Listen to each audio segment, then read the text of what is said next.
here from Underground. Today I'm going to talk very briefly about kind of stress management. Now, I'm not going to talk about the science or the technicality behind stress. I'm not going to talk about methods to control stress, WUSA, anything like that. This is really about the effects of stress on your training program, okay, and its relevance to overtraining. So that's the thing we have, and a lot of people, a lot of places that do like high intensity training, is that people come too often, they're not getting enough sleep, they've got too much going on in their lives, and they cannot recover in time. Recovery, of course, is everything. It's how you progress. Fitness training is like breaking in a brick wall and trying to rebuild it back up a little bit higher each time. If you're not giving yourself the capacity to rebuild that wall before you break it down again, you are overtraining, okay? And you're just not going to progress, you're not going to get stronger, and your hormones are going to be out of whack, which is going to have an effect on your ability to burn body fat. So really, more is not necessarily more when it comes to training. You need to find that line where you can actually recover in time. So there is a scale from not doing enough to having the perfect training regime to overtraining and doing too much. And that's really what I'm going to try and go through today, is trying to help you understand and find where that line is, okay? And I will be posting this up on kind of Facebook and stuff, but this is really just for relevance to kind of people doing the classes here. If you are doing bodybuilding, like you're picking a body part a day, you're going to be able to do more days because it's not as intense. This is intense full body training, where 3 days a week is going to be the same as doing 5 days where you just kind of pick a body part. Okay, so really when we talk about this, we're going to talk about something called hormetics.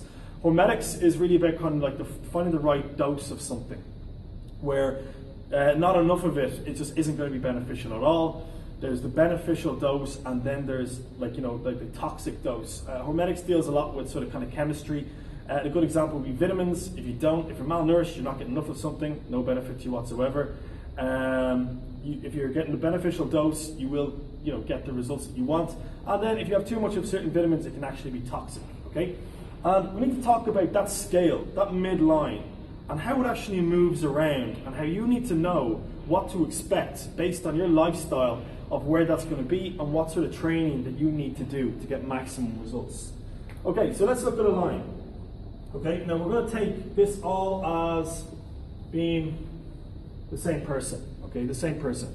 So let's just say somebody comes in, they're unfit, they're only getting about 4 hours sleep, they're under a lot of stress, they're coming from a bad place, okay? Now they might only be able to start off training, kind of 2 times a week because they need to recover. They're going to get a lot of delayed onset muscle soreness, okay? And that 2 days, taking it like 60% intensity, I don't mean intensities in weight, I mean intensities in how much you apply yourself. They need to kind of take it easy doing this workout, okay? And that's going to be here.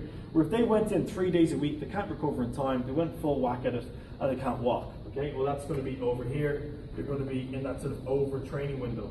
And this is them back here, not coming at all, coming once a week, and then here's it. So there's once a week, twice a week, and then, sorry, that should be once a week at the start, and then twice a week, and then you've got 3 times, and then 4 times up here. They definitely should be coming. They're not going to be able to recover in time. They might even get sick from that, okay? Their immune system is going to be way low. Okay, so that's our hormetic dose. Your hormetic dose is going to be two sessions. Now, that's a bad diet, somebody coming in. You start to improve your diet, you start to detoxify, you start to get more sleep. I'm going to get 8 hours sleep a night. I'm starting to handle stress a little bit better at work. I'm offloading some of my responsibilities onto something. Well then, I can actually get away with more. I can recover quicker because they're the elements that you need for recovery. Or reduce stress and inflammation. That comes from good nutrition, getting enough antioxidants, so you actually can recover in time. You can progress. So that line changes for that person, and so does their hormetic dose. Where now that can shift forward, where the dose is here. Now the dose shifts up into 3 days a week. Okay, now as the dose shifts, what's going to happen if you keep training 2 days a week? You're going to be at the ineffective dose. Okay, so the same training pattern isn't going to suit you anymore because you are going to be able to train more and adapt and recover to more with more sleep, less stress in your life. And then, of course, for the same person, they're still relatively new in the game. 4 days is still going to be overtraining. Okay, now what's important to understand here is that this is the person on a bad starting position, and this is them as they kind of build it up, okay? And they build up their fitness. This might be kind of a couple of weeks into it. You know, maybe do a metabolic detoxification. That would definitely help really fast, you know, pulling out the toxins, getting you into a good position where you can start training a little bit more intensely, okay? Okay, you're in a good position. You have a bad day at work. The boss is up your ass. You're on the phone. Boyfriend broke your heart. What's going to happen?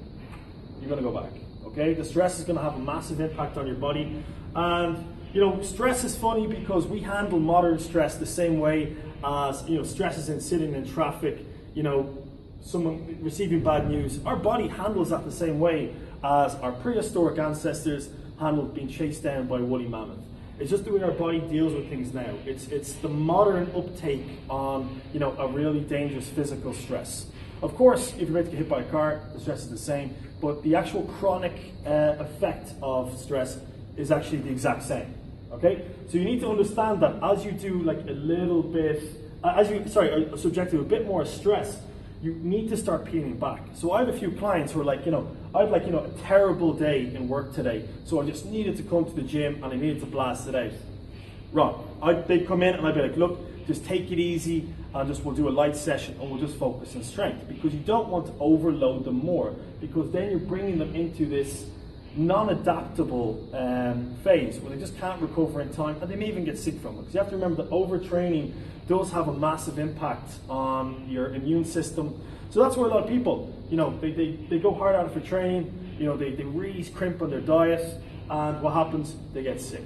Okay, they get sick because their body can't handle it in time. Like, you know, all the white blood cells are, you know, handling recovery and just trying to fight off all these illnesses, and then they can't. It gives up, and then suddenly you succumb to the illness. So it's very easy to pick up a flu or something like that if you are overtraining. Okay, so the things that can affect this, you know, so this is a positive shift where we can get away with more, and this is a negative shift. Let's just say you miss a few meals in a day, negative shift. Okay, nutrition is necessary for recovery. So if you miss a few meals in a day, you're going to be able to get away with less. If you haven't eaten in a day and you come in and you do a workout here, you know, there's no point in whacking into, you know, the intense aerobic sections of this. Go for heavy lifts. Try and keep your heart rate like a little bit lower than normal, so that you can handle, you know, you can recover a little bit easier. If you eat a little bit more in a day, in a week, but it's still good nutrition, you can handle a little bit more training. If you get more sleep, you can handle a little bit more training. The days you miss out on sleep, you can handle less. Okay, now a good example of this is actually Dr. Chris Hardy, who kind of came up with this. It's sort of like a cup method, okay? So let's just say that this is your cup. This is what you can full to the brim. This is what you can recover from. So if you blast into an underground workout, that is pretty much half a cup. Okay, so saying that, you can only so you only need half a cup. You can only put in, an extra half a cup and recover from it if you want to train intensely. So let's just say that we want to keep half a cup empty so that we can recover from our workout. So you come along, you miss some sleep, you fill your cup. Okay, that's a bit of stress already. Then you receive some bad news. It fills up again. You miss a meal. On the way back, on your way to the gym, you get a flat tire. You're really stressed out. Now what's going to happen when you go to come into the workout and you go, look, I've had a really tough day, I'm going to blast at it, okay? You're going to overfill and you're going to be overtraining, okay? So all the elements have to be right. All the elements have to be right if you want to recover in time. So just be aware of that. So that's what I'm kind of talking about, like in the members area, is finding that hormetic dose so that you don't overtrain. On the days where you have a lot going on, that's not a sign to whack in and do more. Even though psychologically you think it's helping you, physiologically it could be doing you some additional damage. It is all about recovery. If you want to bring your hormetic dose up so that you can train more, you need to sleep right, get your 8 hours, and you need to eat right. Even eating the right foods. I'm eating the right foods. Everything's healthy, but not enough. You start to bring down your hormetic dose, okay? The more healthy food you eat, you bring up your hormetic dose of what you can handle, okay? And that's really what we want to do. You know, a professional athlete has everything right, everything pristine, so that they're up here and they can train every day, okay? But that's a professional athlete. A person who works shift work, late hours, is going to be back here, and it's just a fact of life. It's just a lifestyle on it. Okay, so that's hormetic stuff, and that's Dr. Chris Hardy's kind of cup method, a good way of kind of describing what you're doing. So remember, the cup, you want to fill it up, and that is your hormetic dose. Any more? So saying that, sorry, another thing I'll say about the cup, on the days that you don't really have much stress in your life at all, you can handle a little bit more, okay? So you can train a little bit more because you've got more capacity to do some training. So if you're feeling good, that's a day that you really know that you can kind of whack in.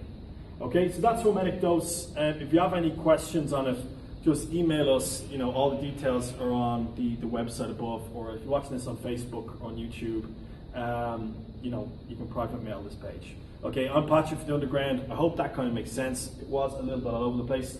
Hope it made sense. If it didn't, just ask me questions you might have. Okay, thanks for watching and best of luck.